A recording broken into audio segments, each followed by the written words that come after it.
Us live from one of the bus terminals in Nairobi. And Brian, good morning. What are we seeing on the streets today?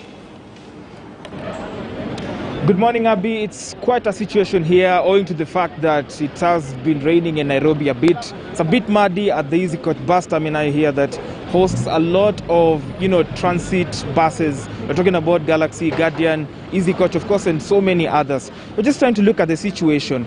How is the fuel prices impacting on people's traveling activities this festive season, considering Kenyans have a culture of traveling during the Christmas season intensively? And so we just want to take stock and look at, one, the fares, two, are the vehicles available, three, what is the situation like? Are people really traveling, or there's a bit of some stand down in terms of travel? We are seeing the value chain here is being impacted by in a large way.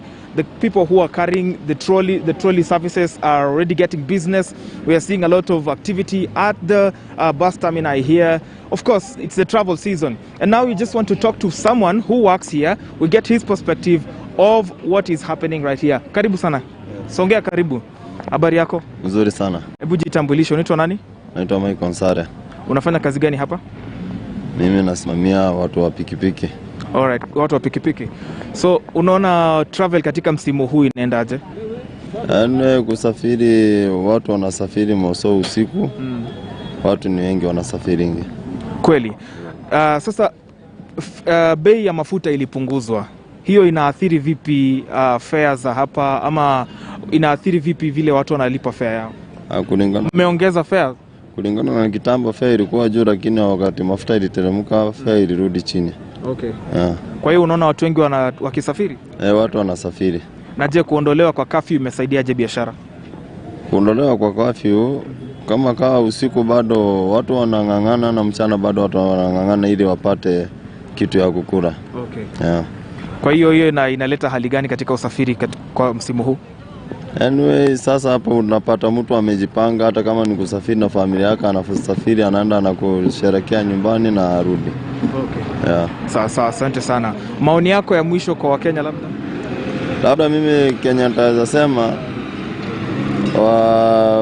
Mheshimiwa Rais na Mheshimiwa Raila Amolo Odinga waangalie uchumi sana. Juu sasa kama ukiingia hata supermarket ni 1,000, hii inakuanga ni kitu kama shilingi 10 umeingia nao. Juu hata saizi uchumi imepanda sana. Okay. Sawa. Na hapo mbeleni mtakuja kuongeza fare now that kutakuwa na more demand in the future? Fare haiwezi ongezeka. Okay. Kama saizi sasa unafanya kazi, basi ambayo unafanya inatoka Nairobi ikienda wapi?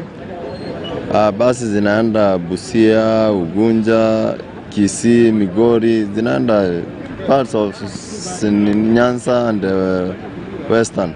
All right. Sasa shukran sana kwa wakati wako.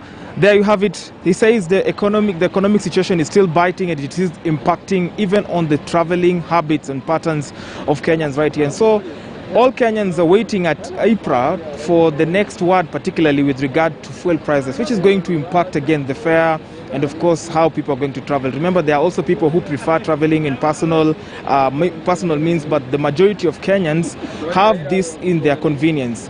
Earlier on in the week, particularly during the weekend, we saw the demand for public transport going very high, to the extent that they had to actually have the commuter buses servicing the long distance traveling. So we are already seeing those telltale signs of lack of transport means to up country, and that is also going to impact on the travel situation. Back to you in studio. All right, and Brian, just before we let you go, perhaps do we know by what percent the fares going to go up by for some of the routes you've been able to interrogate, especially for the long distance routes? I have been, I've just taken stock of Nairobi, Kisii route, Nairobi, Western, Kakamega, I'm talking about Bungoma, and the likes of Nyanza region. We could see an upward of about 50 to 70% of the fares, because normally the demand goes very, very high. Particularly we're approaching mid-month, and in another 3-4 days, the pressure will start piling up on the transport providers to start giving, these services. And of course, as you can see, we are witnessing also a lot of curio a lot of cargo being shipped up country. That is also something that is a big business right now. For those who may not afford to go home, they want to send some of these goods here to various places in up country. And this too is the prices for shipping these goods to up country is also going pretty much high. And of course, the return, the reverse of that, up country to Nairobi, is also being impacted by the demand that is currently happening in the travel industry right now. So Abby, that is the situation over here. Back to you. Thank you, Brian George, for that update. Very comprehensive indeed. I know you'll still be doing some spot checks for later on, where I'll be getting some more updates on business today. Well, thank you for that. Let's move on to some more news now. And smallholder tea farmers under the Kenya Development Tea Agency will now receive payment for their